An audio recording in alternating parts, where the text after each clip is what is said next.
పరమగీత గ్రంథము 4వ అధ్యాయము 16వ వచనాన్ని మనం చదువుకుందాం. పరమగీత గ్రంథము 4వ అధ్యాయము 16వ వచనం.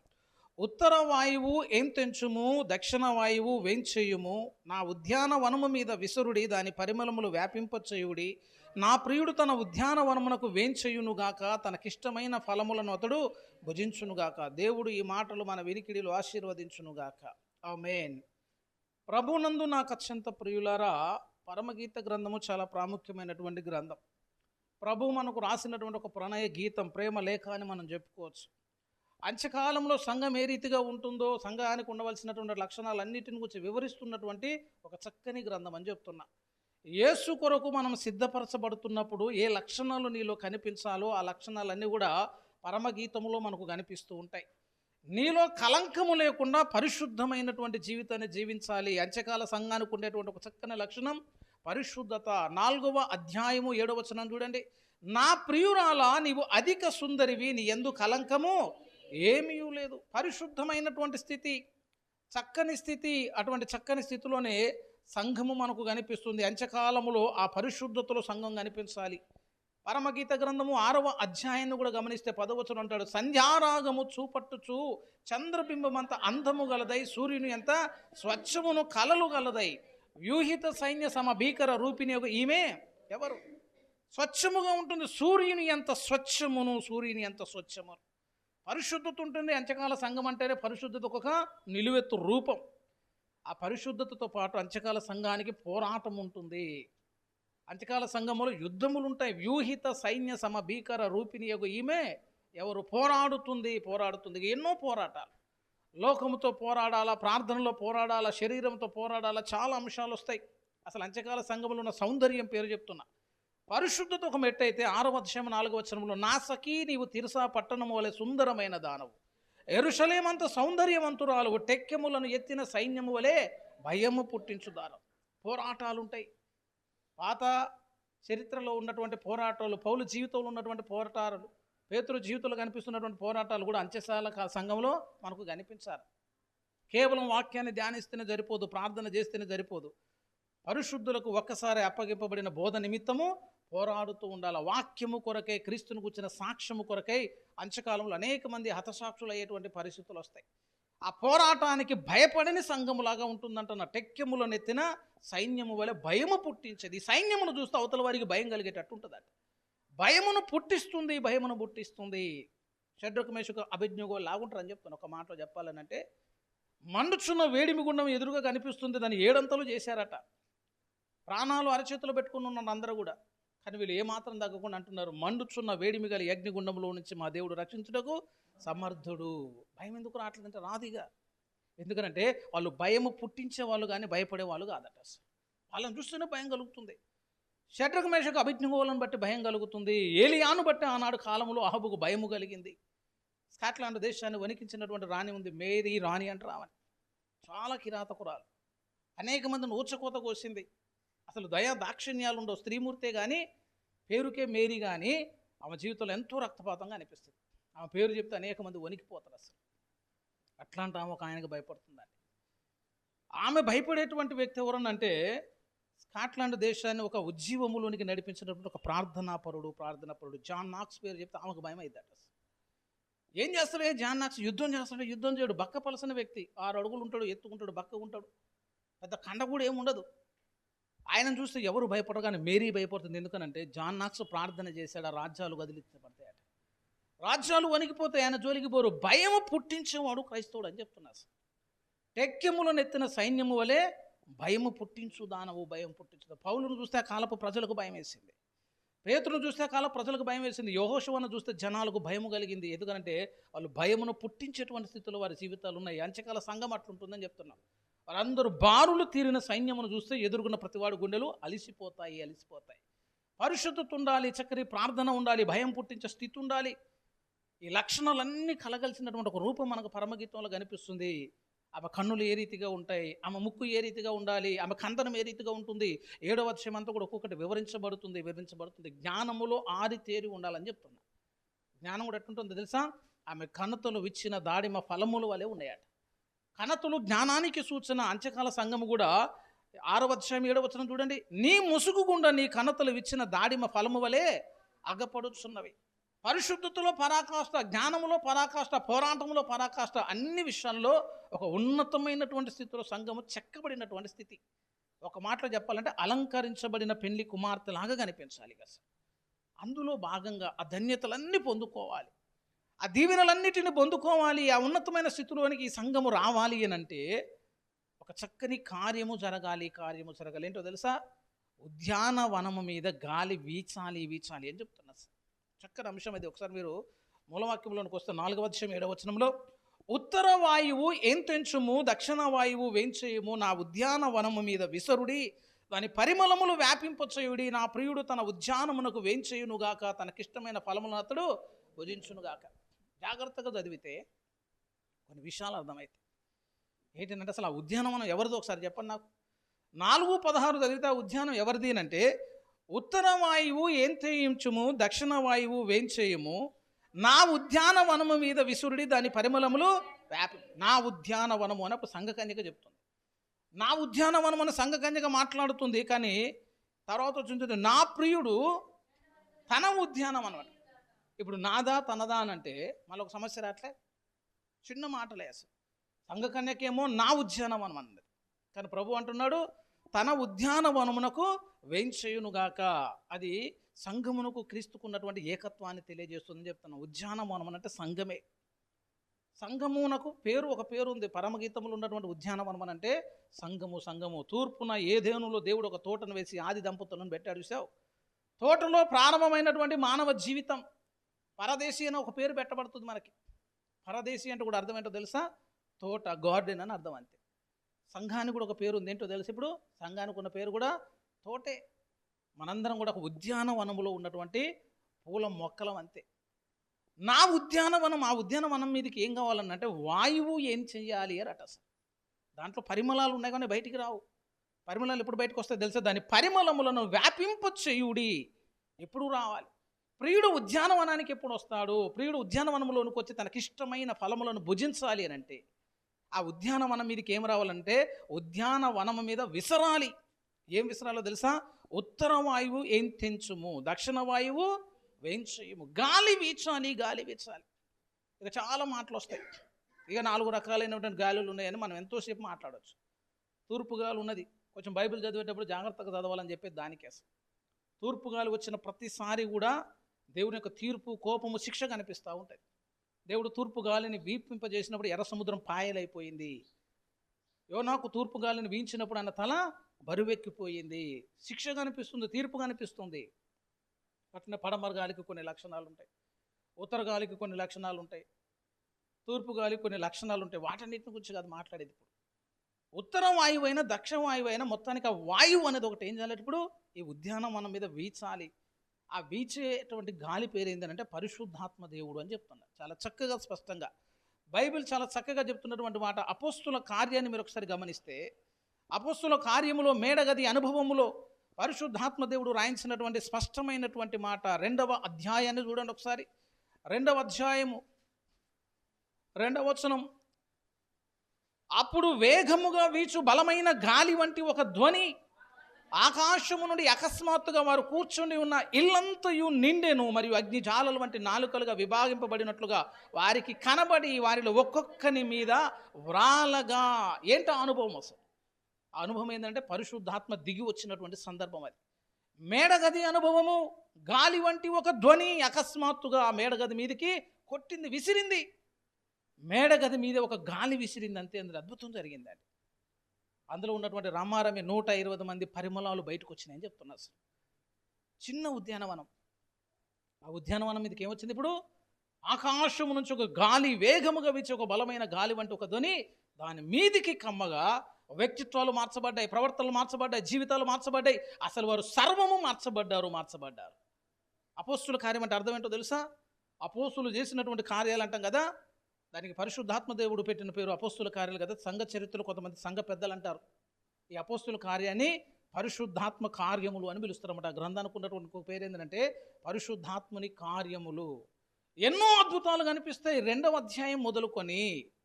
ఇక జరుగుతున్నటువంటి ప్రతి అద్భుతం చూడండి. పరిశుద్ధాత్మ దేవుడు ఆ మేడ గది మీదకి ఎప్పుడైతే వీచాడో అందులోంచి పరిమళాలు వ్యాప్తి చెందుతున్నాయి. అందులో మొట్టమొదటి పరిమళం ఏంటంటే 3,000 మంది రక్షణ పొందినట్టు ఒకటే దినం. ఆత్మల కార్యము జరిగింది. పరిశుద్ధాత్మ దేవుడు చేసే గొప్ప కార్యం. పరిమళాలు వ్యాపిస్తున్నాయి. అది విసరనంత వరకు అందులో పరిమళాలు బయటికి రావు. పరిమళాలు రానంత వరకు ప్రభు ఆ ఉద్యానవనంలో దిగిరాడు. ఇప్పుడు ఎక్కడుందట కీ అంతా కూడా ఆత్మ దిగి వచ్చే కార్యం దాకా ఉండాలి. సంఘము మనం కట్టుకోవటం కాదు. సంఘంలోకి ఇప్పుడు ఎవరు రావాలా? పరిశుద్ధాత్మ దేవుని గాలి వీచాలి. అది విసిరినప్పుడు పరిమళాలు వస్తాయి. ఒక్కొక్క వ్యక్తి జీవితంలో అద్భుతాలు కనిపిస్తాయి. మేడగద అద్భుతాలే మీరు చూడండి. ఆ 3,000 మంది రక్షించబడ్డారు. స్థిరాస్తులన్నిటిని ఒక్కొక్కటి చదువుకొని మీరు స్థిరాస్తులన్నిటిని తెచ్చి అపోస్తుల పాదాల యొద్ద పెట్టారు. ధనం పైన ఆశపోయింది, లోకం పైన ఆశపోయింది. యేసయ్య ఉంటే చాలని అనుకున్నారు. తర్వాత ఆస్తులన్నింటినీ ఆమె అపోస్తుల పాదాల దగ్గర పెడుతున్నారు. మృతులు సజీవులుగా లేపబడుతున్నారు. కుంటివారు గుడ్డివారు తిరిగి నడవగలుగుతున్నారు, చూడగలుగుతున్నారు. అద్భుతాల ప్రస్తావన అంతా మనకు కనిపిస్తుంది. అవన్నీ ఏంటో తెలుసా? సంఘ పరిమళాలు అని చెప్పొచ్చు అన్నమాట. అవన్నీ కూడా బయటకు వచ్చాయి. అది సంఘం మీద వీచటానికంటే ముందుగా వ్యక్తిగతంగా నీ మీద నా మీద కూడా వీచేటట్లుగా మనం దేవునికి అనుమతి ఇవ్వాలి, అవకాశం ఇవ్వాలి. అప్పుడు కానీ దేవుడు ఏం చేస్తాడంటే తనకిష్టమైన ఫలములను అతడు భుజించటానికి వస్తాడు. నువ్వు నిజంగా యోగ్యుడు అయితే, నువ్వు నిజంగా దేవుని కొరకు ఫలించిన వాడు అయితే దేవుడు నిన్ను సమీపించడానికి దేవుడు కృప చూపిస్తాడట. అక్కడ దాకా రావాలంటే ఏం చేయాలి తెలుసా? నీ ఫలములను ప్రభు భుజించాలనంటే అంతకంటే ముందుగా ప్రభు ఫలములను నీవు భుజించిన అనుభవం కావాలి. పరమగీత గ్రంథము 2వ అధ్యాయాన్ని ఒకసారి గమనించండి. 2వ అధ్యాయంలో సంఘ కన్యక అంటుంది, 2వ అధ్యాయము 3వ వచనము, అడవి వృక్షములలో జల్దరు వృక్షము ఎట్లున్నదో పురుషులలో నా ప్రియుడు అట్లున్నాడు.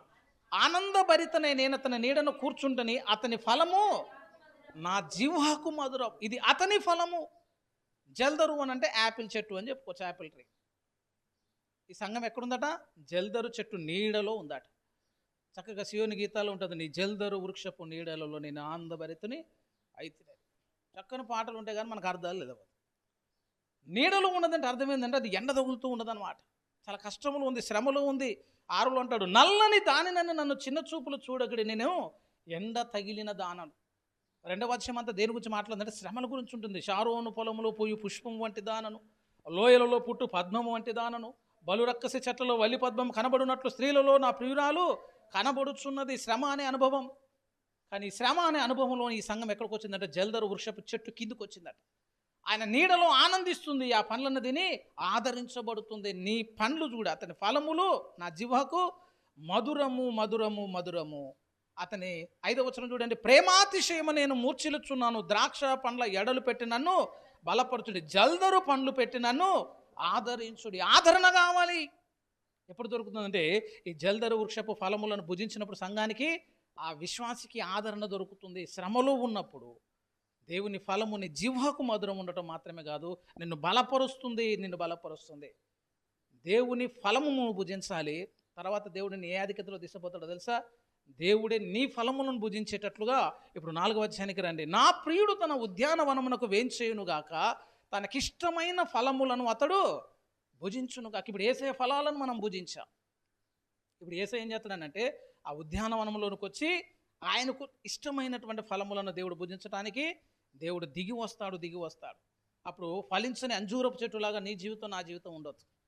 సంఘం అనే ఉద్యానవనంలోనికి యేసయ్య దిగి వచ్చిన తర్వాత నీలో ఫలము కనిపించకపోతే, నువ్వు ఫలించినటువంటి స్థితిలో ఫలభరితమైనటువంటి స్థితిలో నీ జీవితం లేకపోతే ఇక మనం వృధా ప్రయాస అయిపోద్దని చెప్తున్నారు సార్. అందరి దగ్గరకు వచ్చిండే అనుకో, దాటిపోకుండా కనబడద్దు ఫలములు.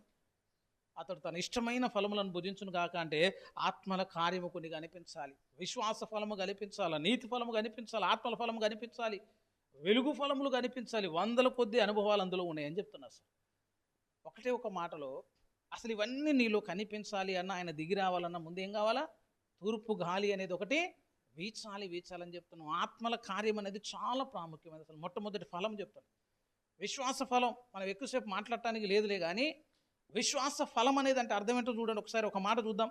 దేవునికి ఇష్టమైన ఫలములలో భాగంగా ఒక ఫలాన్ని గురించి మనం చూద్దాం. పేతురు రాసిన మొదటి పత్రిక 1వ అధ్యాయము 8వ వచనం, మీరు ఆయనను చూడకపోయినను ఆయనను ప్రేమించుచున్నారు, ఇప్పుడు ఆయనను కన్నులారా చూడకయ్యే విశ్వసించుచు మీ విశ్వాసమునకు ఫలమును అనగా. చూడండి, వివరణ దొరుకుతుంది. విశ్వాస ఫలము అనగా ఆత్మ రక్షణ పొందుచు చెప్పనశక్యమును మహిమాయుక్తమునైన సంతోషము గలవారై ఆనందించుచున్నారు. మీకు కలుగు ఆ కృపను గూర్చి ప్రవచించిన ప్రవక్తలు ఆ రక్షణను గూర్చి పరిశీలించుచు తమ యందు ఉన్న క్రీస్తు ఆత్మ క్రీస్తు విషయమైన శ్రమలను గూర్చియు వాటి తర్వాత కలగబో మహిమలను గూర్చియు ముందుగా సాక్ష్యమిచ్చున్నప్పుడు, అది అంశం. విశ్వాస ఫలం అంటే అర్థం ఏంటో తెలుసా? నీ ఆత్మ రక్షణ పొందటం అట. ఆత్మ రక్షణ పొందడం అంటే అర్థం ఏంటో తెలుసా? మహిమాయుక్తమైన సంతోషమును దాని వెనకాల వచ్చేటువంటి శ్రమలను గుర్తుపట్టి ఆ శ్రమలను గూర్చి వాటి తర్వాత కలగబో మహిమలను గూర్చి సాక్ష్యం ఇవ్వటం. రక్షించబడటం అంటే అది. మహిమాయుక్తమైన చెప్పనశక్యముగా ఆనందం ఉండాలి, వాటితో పాటు శ్రమలలో నువ్వు ప్రభువుకు సాక్షిగా ఉండాలి. ఈ అనుభవంలోనికి దేవుడు నిన్ను నడిపించేటువంటి అనుభవం ఉంటుంది. చూసావు, ఎవరు ఈ అనుభవంలోకి వస్తారో అతడు తనకిష్టమైన ఫలములను భుజించడానికి, వారికి సమీపంగా రావడానికి ప్రభు కృప చూపిస్తాడు. ప్రతి భక్తుని చరిత్ర చెప్పుకోవచ్చు అసలు. అందులో ఏ భక్తుని చరిత్ర పెట్టుకున్నా కూడా అద్భుతంగా కనిపించింది. అసలు ఒక సామాన్యమైనటువంటి ఉద్యానవనం పేతురు అంటే ఒక చిన్న పూల మొక్క అంతే. పిరికివాడు, తొందరపడేవాడు, బిడియస్తుడు, ఎన్నో రీతులుగా చెప్పుకోవటానికి ఇష్టం లేని లక్షణాలు పేతురులో కనిపిస్తాయి. అవంతా కూడా మేడగదికి ముందే. కానీ ఎప్పుడైతే పేతురు మీదికి పరిశుద్ధాత్మ దేవుడు వీచాడో అంతే, ఆ చిన్న పూల మొక్క పేరు మారిపోయిందని చెప్తున్నా. సార్ ఆయన ఏమైపోయిందో తెలిసిన తర్వాత వారందరి ముందు ధైర్యముగా నిలవబడి మాట్లాడటానికి ప్రభు ధైర్యం ఇచ్చాడు. ధైర్యం వచ్చేసింది. పోరాటం చేస్తున్నాడు. చచ్చిపోయిన తబితాను ప్రార్థన చేసినప్పుడు తిరిగి లేపబడింది. అసలు ఒక్క ప్రసంగం చేస్తూ 3,000 మంది మారారట. సామాన్యమైన విషయం అండి. ఒక సామాన్యుడు చేపలు పట్టే జాలరి అంత అద్భుతం ఎలాగో జరిగింది, ఆత్మల కార్యం ఎలాగో జరిగింది అంటే ఆ మునుపటికి మధ్యలో ఒక గొప్ప కార్యం జరిగింది. ఆయన మీదికి పరిశుద్ధాత్మ దేవుడు వీచటం మొదలుపెట్టాడు. ఆయనలో ఉన్న పరిమళాలు బయటకు వచ్చాయి. దేవుడికి ఇష్టమైనటువంటి ఫలము ఆత్మల కార్యం అక్కడ దేవుడు గొప్ప కార్యమును జరిగించాడు. ఇక అక్కడి నుంచి పేతురు జీవితంలో అద్భుతాలు ఏం చెప్తున్నారు? అసలు భయం లేదు. ఇక పిరికోడు కాదు. ఇక పేతురు అంటే మరణమునకు ఎదురు వెళ్ళిన వాడు పేతురు అని చెప్తున్నారు. సార్ ఒకప్పుడు వాళ్ళని చూస్తేనే పారిపోయినవాడు. బొంకాడు కదండి. బొంకిన దానికి ఎంత తేడా ఉందో చూడండి. 3 మార్లు బొంకిండాడు. విశ్వాసంగా ప్రభు పక్షాన తిరిగి నమ్మకస్తులాగా పేరు సంపాదించుకొని మళ్ళీ సంఘం అంతట్లో ఆయన పెద్దోడాడు. అట్లాంటి తెచ్చుకొని ఒక మాట అంటాడు, పేతురు నువ్వు నన్ను చూసి బొంకుతావనంటే అవునా ప్రభు కూడా అనలే. మరణము వెంబడించవలసి వచ్చిన నేను అలాగూ పలకనన్నాడు అంతే. కోడి కుయ్యకు మురుగును 3 మార్లు బొంకుతామని దేవుడు చెప్పిండు అంతే. బొంకేసిండు. అసలు ఎంత వేదన పడి ఉంటాడు చూడండి. బొంకి ఎంత బాధపడి ఉంటాడు చూడండి. అట్లా బొంకినవాడు ఒకప్పుడు అక్కడికి వెళ్ళటానికి భయపడిన వాడు తర్వాత ధైర్యంగా జనుల మధ్యలోకి వెళ్ళి సువార్తను ప్రకటించి రాజుల ముందు నిలవబడి చిత్రహింసలు అనుభవించి హతసాక్షిగా చచ్చిపోయిండాడు. మరణమునకు ఎదురుపోయిండండి పేతురు. చరిత్ర చదవండి ఒకసారి. చరిత్రలో పేతురుకు దర్శనం కలుగుతుందట. ఆ దర్శనంలో పేతురుకు తల మెత్త మొత్తం కాలిపోతా ఉందట. కాలిపోతున్నప్పుడు ఇదేంటో అని అర్థం కావట్లే. ఆయన చెరసాలో ఉన్నాడు. అప్పుడు ఈ దర్శనం అర్థం కాక చెరసాల నుంచి బారిపోతున్నప్పుడు ప్రభు ఎదురొచ్చిండు. ప్రభు ఎదురుగా వస్తే ప్రభువును గుర్తుపట్టి పేతురు అంటే, ప్రభు నువ్వు ఎక్కడికి వెళ్తున్నావు ప్రభు అని అడిగితే, నువ్వు చావుకు భయపడి వెళ్ళిపోతున్నావు కదా, నేను నీ బదులు చావటానికి వెళ్తున్నా అంటే, లేదు ప్రభా నా దోషాన్ని క్షమించమని చెప్పేసి మరల చెరసాలోకి పోయి అప్పగించుకొని హతసాక్షిగా మార్చబడ్డా. చావు అంటే భయం ఉన్నోడు కాదండి. మరి మునుపు పిరుకోడు కదా, ఇప్పుడు ఎంతకింత ధైర్యంగా మార్చబడ్డావని అంటే గాలి విసిరిందంతే పరిమళాలు బయటకు వచ్చిన వ్యక్తిత్వాలు మారిపోతాయి. ఒక వ్యక్తి జీవితంలో అద్భుతాలు జరగాలంటే ఆరంభం అక్కడ జరగాలని చెప్తున్నా. సార్ దావీదు సామాన్యుడే. దావీదు జీవితంలో రాజుగా దేవుడు అభిషేకించాలని అనుకుంటున్నాం కదా. సమూయేలు వచ్చాడు, తైలపు కొమ్మ తీసుకున్నాడు. మొదటి సమయంలో 16లో ఆ తైలపు కొమ్మ ఆయన మీదికి వంచగానే ఒక అద్భుతం జరిగింది. ఏం జరిగిందంటే అప్పటిదాకా ఉన్న దావీదు వేరు, తైలపు కొమ్ము చేత తడపబడిన తర్వాత ఉన్న దావీదు వేరు. మొదటి సమూయేలు గ్రంథాన్ని ఒకసారి చూడండి. 16వ అధ్యాయము, మొదటి సమూయేలు గ్రంథము 16వ అధ్యాయములో ఒక చక్కని మాట మనకు కనిపిస్తుంది. 16వ అధ్యాయము 13. సమూయేలు తైలపు కొమ్మును తీసి వాని సహోదరుల ఎదుట వానిని అభిషేకము చేసెను. నాట నుండి యెహోవా ఆత్మ దావీదు మీదికి బలముగా వచ్చెను. తర్వాత సమూయేలు లేచి రామాకు వెళ్ళిపోయాను. సమూయేలు వెళ్ళిపోయింది ఎందుకు చెప్తున్నాడు అంటే, సమూయేలు అవసరం లేదు. ఎందుకు అవసరం లేదంటే ఇప్పుడు ఆయన మీదకి ఏమొచ్చిందట? దేవుని ఆత్మ బలముగా వీచే ఒక గాలి వంటి ఒక ధ్వని ఆయన మీదకి వచ్చేసింది అంతే. ఇక దావీదు జీవితాన్ని చూడండి. అసలు దేనికంటే అభిషేకించింది? రాజుగా అభిషేకం అని చెప్పుకున్నాం కదా. అసలు రాజుగా ఉండటానికి అభిషేకం అని మనం చెప్పుకున్నాం కదా. దీని తర్వాత ఆయన ఎన్ని కార్యాలు చేసిండనంటే, ఇక దావీదు యొక్క విజయ రహస్యం ఈ సందర్భం ఏం చెప్తారు. ఇక ఆయన ఎలుగుబంటిని ధరిమిన యెహోవా ఆత్మ ఆయన మీదికి బలముగా దిగి వచ్చింది కాబట్టి ధరిమాడు. సింహమును జీల్చిన ఆయన మీదికి ఆత్మ దిగి వచ్చింది కాబట్టి దిల్చాడు. బలమైన గొలియాతుతో పోరాటం చేసి జయించాడు. ఎలాగునంటే ఆయన మీద దేవుని ఆత్మ ఉంది కాబట్టి. సౌలు తరుముతున్నా కూడా దొరకకుండా ఆ అరణ్యాలన్నిటిని తిరిగి పారిపోగలిగాడు. ఎలాగునంటే దేవుని ఆత్మ ఆయన పైన దిగి వచ్చింది కాబట్టి. కొత్త వ్యక్తిత్వం వచ్చింది, నూతన మనసు వచ్చింది, నూతన బలం వచ్చింది. శక్తికి మించిన కార్యములు ఈ దావీదు జీవితంలో దేవుడు జరిగించాడని చెప్తున్నా. దావీదు చెప్పిన స్టోరీ ఎవరు నమ్మలేదండి. విచిత్రం ఏంటో తెలుసా? విచిత్రం ఏంటంటే 17వ అధ్యాయం ఒకసారి తీయండి. మొదటి సమూయేలు గ్రంథము 17వ అధ్యాయములో 17వ అధ్యాయం గొలియాతు మీదికి ఎవరు వెళ్ళాలి అని దేవుడు సౌలు ద్వారా ప్రశ్నిస్తూ ఉన్నాడు. 17వ అధ్యాయము 32. ఈ ఫిలిస్తీను బట్టి ఎవరి మనసును కృంగ నిమిత్తము లేదు, మీ దాసుడనైన నేను వానితో పోట్లాడుదునని దావీదు సౌలుతో అనగా, సౌలు ఈ ఫిలిస్తీను ఎదుర్కొని వానితో పోట్లాడుటకు నీకు బలము చాలదు, నీవు బాలుడవు, వాడు బాల్యము నుండి యుద్ధాభ్యాసము చేసిన వాడని దావీదుతో అనేను. దావీదుతో అన్న చిన్నోడే బాలుడు అన్నాడట. సౌలు అన్నటువంటి మాట చూడండి. సౌలు ఏ మాటలు మాట్లాడిండో చూడండి. సౌలు ఏమన్నాడు? ముందు దావీదుని చూసి నీవు బాలుడవు అన్నాడు. వాడేమో బాల్యము నుంచి యుద్ధాభ్యాసం చేసిన వాడు అన్నాడు. నీవు వానితో పోరాడలేవు అని అన్నాడు. ఎందుకంటే నీకు బలమైన దేహము లేదు, నువ్వు మంచి వయసుకు వచ్చిన వాడి కాదు, నీకు యుద్ధ పరిజ్ఞానము కూడా లేదు, నువ్వు పోట్లాడలేవు. 33 చూడండి. సౌలు ఆ ఫిలిస్తీని ఎదుర్కొని వారితో పోట్లాడుటకు నీకు బలము చాలదు, బాలుడు, వాడు బాల్యం నుంచి యుద్ధాభ్యాసము చేసిన వాడని దావీదు. అందుకు దావీదు సౌలుతో ఇట్లా నేను మీ దాసుడనని నేను నా తండ్రి యొక్క గొర్రెలను కాయుచుండా, సింహమును ఎలుగుబంటిని వచ్చి మందలో ఒక గొర్రె పిల్లను ఎత్తుకొని పోవుచుండగా నేను దానిని తరిమి చంపి దాని నోట నుండి గొర్రెను విడిపించి తినేది నా మీదికి రాగా దాని గడ్డము పట్టుకొని దానిని కొట్టి చంపితిని. నీ దాసుడనైన నేను ఆ సింహమును ఎలుగుబంటిని చంపితినే. జీవము గల దేవుని సైన్యములను తిరస్కరించిన ఈ సున్నతి లేని ఫిలిస్తీయుడు వాటిలో ఒకని వలె అగుననియు, సింహము యొక్క బలము నుండి ఎలుగుబంటి యొక్క బలము నుండి నన్ను రక్షించిన యెహోవా ఈ ఫిలిస్తీని చేతుల నుండి కూడాను నన్ను రక్షించి విడిపించునని చెప్పాను. అందుకు సౌలు పొమ్ము, యెహోవా నీకు తోడుగా నుండుగా. కానీ మనమైతే పంపుతామండి? ఇందాకనే అన్నావుగా బాలుడు అని, ఒకవేళ పొమ్ము అన్నాడు కదా, పోతే ఏమైతే తెలుసా? ఒకవేళ దావీదు ఓడిపోయాడా, వీళ్ళందరూ ఏం కావాలట? ఫిలిస్తీన్లకి దాసులు అయిపోతారట. ఎట్లా ఒప్పుకుంటావు? అసలు తీసుకుపోయి అధికారం అంతా ఇప్పుడు ఆయన చేతిలో పెట్టిన దావీదు చేతిలో. దావీదు మీద నీకు నమ్మకం ఎట్లొచ్చింది? అసలు ఇందాకనే బాలుడు అన్నావు, పోరాడలేవు అన్నావు. అక్కడ ఉన్నటువంటి చాలామంది ఏమన్నారో తెలుసా? అసలు ఇదంతా కూడా మంచి అభిప్రాయం కాదు. ఎవడు ఒప్పుకోడు దానికి. ఎందుకంటే దావీదు పోయి చచ్చిపోతే దావీదుతో పోదు ఆ శ్రమ. వీళ్ళందరినీ వాళ్ళు బందీ చేసుకుని పోతారు, వాళ్ళందరూ కూడా దాసులైపోతారు. అయినా సౌలు నమ్మాడు. ఎందుకు నమ్మాడంటే దావీదు మాటల్లో యథార్థత కనిపించింది. ఒకప్పుడు అభిషక్తుడే కదండి, ఒకప్పుడు అభిషక్తుడే కాబట్టి ఆయన మాట్లాడుతున్న మాటల్లో యథార్థత చూశాడు, దేవుని యొక్క శక్తిని చూశాడు. యెహోవా ఇతనికి తోడున్నాడని నమ్మాడు. ఇట్లాంటి వాడే యుద్ధానికి పోతాడని విశ్వసించాడు. దావీదుని అక్కడ దాకా పంపించడానికి సౌలు ఒప్పుకున్నాడు. దేవుని ఆత్మ ఇతని పైన ఉందని విశ్వసించాడు కాబట్టి. కనీసం సౌలు నమ్మినట్టు కూడా నేడు జనాల్లో నమ్మలేకపోతానని చెప్తున్నాను. బాలులాగా అనిపించినా ఆయన మీద ఉన్నటువంటి ఆత్మను గుర్తించాడు కాబట్టి యుద్ధానికి బొమ్ము అని మంచి మాట చెప్పిండు. నమ్మకం వచ్చింది ఎందుకనంటే ఆయన మీద గాలి విసిరిన ఒక అనుభవం ఉంది కాబట్టి. అట్లా ఏ భక్తుని చరిత్ర అయినా చదువుకోండి, వాడు గాలి వీచినంత వరకు ఒకలాగా ఉంటాడు అంతే. హెబ్రోడిస్ దీవులో గొప్ప సేవ చేసినటువంటి భక్తులు ఉన్నాడు, డెంకెన్ క్యాంబెల్ గారు. ఒక నార్మల్ పరిచయం చేశాడు అంతే. కానీ పరిశుద్ధాత్మదేవుడు ఎప్పుడైతే ఆయన మీదకి దిగి వచ్చాడో ఉజ్జీవం వచ్చిందని చెప్తున్నారు. సార్ మామూలు ఆరాధనలు కాదు కదా సార్. ఆరాధన చేస్తే గంటల తరబడి కాదు, రోజుల తరబడి ఆరాధన జరిగేదట సార్. ఒక రోజు 2 రోజులు ఆరాధన చేసి పోవటం కాదు కదా సార్. అక్కడే ఉండి గంటల తరబడి ప్రార్థన చేస్తూనే ఉంటారు, ఆరాధన జరుగుతూ ఉంటుంది, వెళ్ళేటోడు వెళ్తూనే ఉంటాడు, వచ్చేటోడు వస్తూనే ఉంటాడు. ఆరాధనలు ఆగిపోయిన సందర్భాలు ఉండవు సార్. పాలాంగ్ షుగర్ ఆరాధన కూడా అంతే ఉంటుంది. పాలాంగ్ షుగర్ పరిచయ కూడా పరిశుద్ధాత్మ రానంత వరకు ఒకలాగా ఉంది. పరిచయలో ఫలము లేదు, ఉజ్జీవం లేదు, చాలా వేదన పడుతున్నాడు. 5,000 మంది బట్టి సంఘం కట్టుకున్నాడు, పెద్ద సంఘం. తిప్పి కొడితే 50 మంది ఉన్నారట. బోరున ఏడ్చి దేవుని సన్నిధిలో ప్రార్థన చేస్తే ప్రభు అన్నాడు, పరిచయ నువ్వు చేస్తున్నావు, నన్ను చేయనట్లేదు అన్నాడట.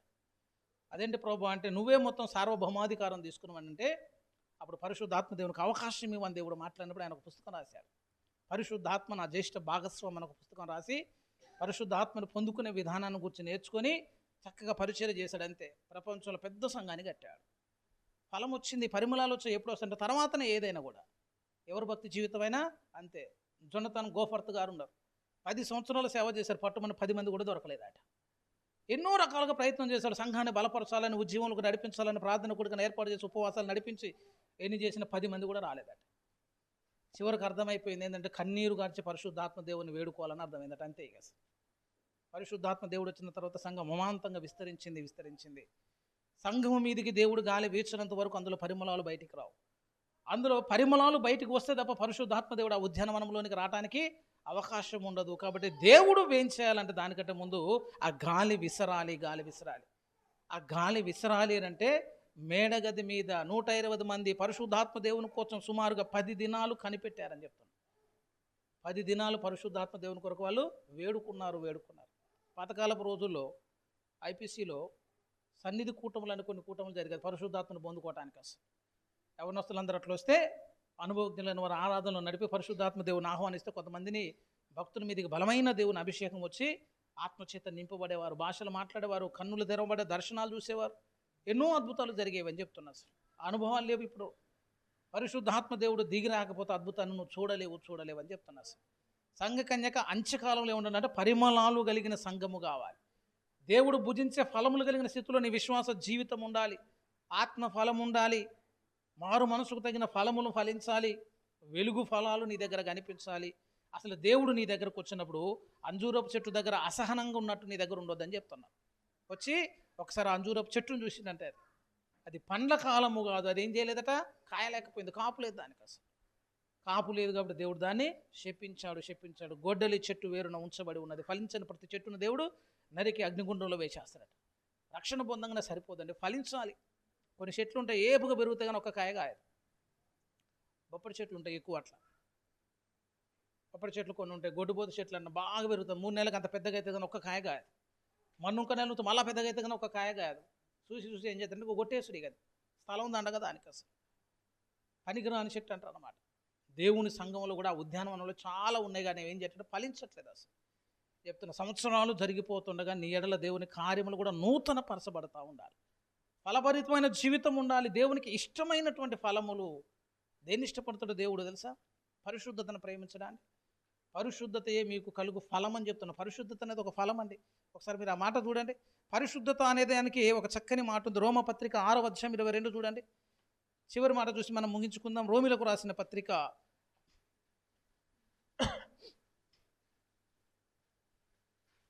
6వ అధ్యాయము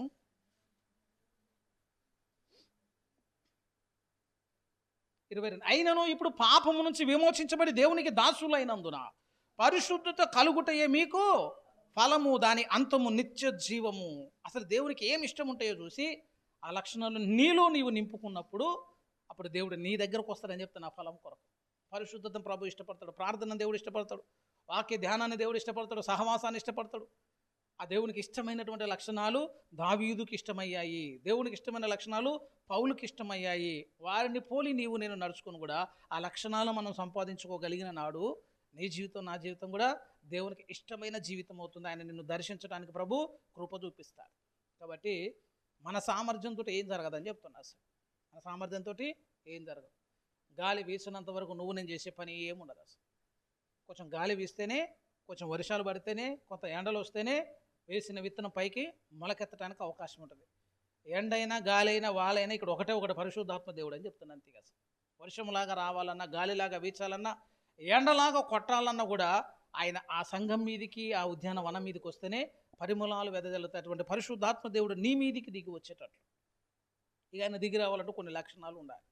ఆయన దిగి రావాలంటే నీలో కొంచెం యథార్థత ఉండాలి, ప్రార్థన ఉండాలి, భక్తి ఉండాలి, అన్నిటికంటే ముఖ్యంగా ఆశ ఉండాలి, ఆసక్తి ఉండాలని చెప్తున్నాను. చివరి మాట ఎప్పుడు వస్తుందో తెలుసా?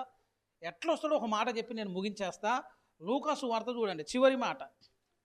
లూకాసు వార్త 11వ అధ్యాయం 13వ వచనం చూడండి. 11:13లో పరలోకమందున్న మీ తండ్రి తన్ను అడుగువారికి పరిశుద్ధాత్మను ఎంతో నిశ్చయముగా అనుగ్రహించునను. పరలోకమందున్న మీ తండ్రి తన్ను అడుగువారికి. ఎవరికి వస్తుందట పరిశుద్ధాత్మ? అడిగితే వస్తుందట. అడిగితే వస్తాడు అన్నారు కదా అని చెప్తే అయిపోలే. ఇంకొక మాట ఉందాడ. ఎట్లుందనంటే 9వ వచనం చూడండి. అటువలే మీరును అడుగుడి మీకు ఇయ్యబడును, వెదకుడి మీకు దొరుకును, తట్టుడి మీకు తీయబడును అని ఉంది కదా. అటువలే మీరు అడుగుడి అని ఉంది కదా. మళ్ళొక్కసారి పైకి పోవాలి. ఇప్పుడు ఏముందో చూడండి అక్కడ 8వ వచనము. అతడు తన స్నేహితుడైనందున లేచి ఇయ్యకపోయినను అతడు సిగ్గుమాలి మాటి మాటికి అడుగుట వలనైనను లేచి అతనికి కావలసినవన్నీ ఇచ్చునని మీతో చెప్పుచున్నాను. అటువలే మీరు అడగాలి. అటువలే మీరు పరిశుద్ధాత్మని అడగాలి. అక్కడికి రావాలి. ఇక అడగమన్నాం కదా అని మనం ఏం చేస్తాం, ఇక జనవరిలో ఒక 2 రోజులు చేసి దాన్ని అటకెక్కించి నేను సంవత్సరం అంతా అడిగినన్న అయినా కూడా రాలి. జనవరిలో చేసి మళ్ళీ డిసెంబర్లో చేస్తే సంవత్సరం చేసినట్టు కాదు. ఎట్లా అడగాలట తెలుసా? ఒకడు స్నేహితుడు వాడి ఇంటికి వచ్చిండట. ఒక స్నేహితుడు అర్ధరాత్రి వేళ స్నేహితుని ఇంటి యొద్దకు వచ్చి, స్నేహితుడు నాకు 3 రొట్టెలు బదులిమ్ము, నా స్నేహితుడు ప్రయాణము చేయొచ్చు మార్గంలో నా యొద్దకు వచ్చి ఉన్నాడు, అతని పెట్టుటకు నాకు ఏమీ లేదని అతనితో చెప్పిన అతను లోపలనే ఉండి నన్ను తొందర పెట్టవద్దు, తలుపు వేసి ఉన్నది. చిన్నపిల్లలు నాతో కూడా పండుకొని ఉన్నారు, నేను లేచి ఇయ్యలేనని చెప్పినా అతడు స్నేహితుడైనందున లేచి ఇయ్యకపోయినను ఏం చేస్తారట? వాడు సిగ్గు గిగ్గు అన్ని పక్కన పెట్టిండట. మొహమాటాలు ఉంటాయి కొంతమందికి, అవన్నీ లేవు. వీనికి ఏం చేస్తున్నట? వాడు సిగ్గుమాలి. ఫస్ట్ మాట.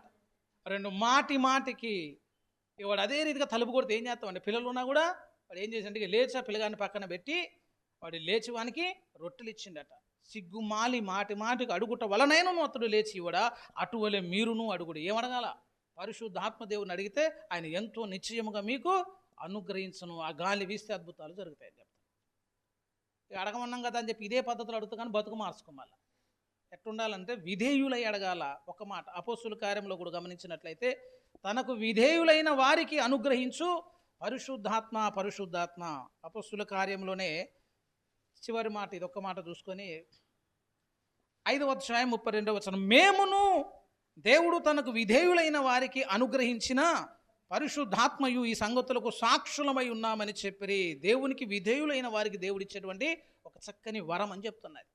కాబట్టి ఇంకెన్నో అంశాలు చెప్పాలి, ఎన్నో చెప్పాలి కానీ మనకు టైం కూడా లేదు. సరే, సిద్ధపడే విధానంలో మీరు సిద్ధపడండి. పరిశుద్ధాత్మ దేవుని ఆహ్వానించండి. దేవుడు మన మీదకి దిగి వచ్చినప్పుడు మన జీవితంలో గొప్ప కార్యాలు జరుగుతాయి. మనం ఫలిస్తాం, మన పరిమళాలు విస్తరింపజేస్తాడు. అటువంటి చక్కని కృప దేవుడు మనకు అనుగ్రహించును గాక. రండి మనం ప్రార్థన చేసుకుందాం, ప్రార్థించుకుందాం.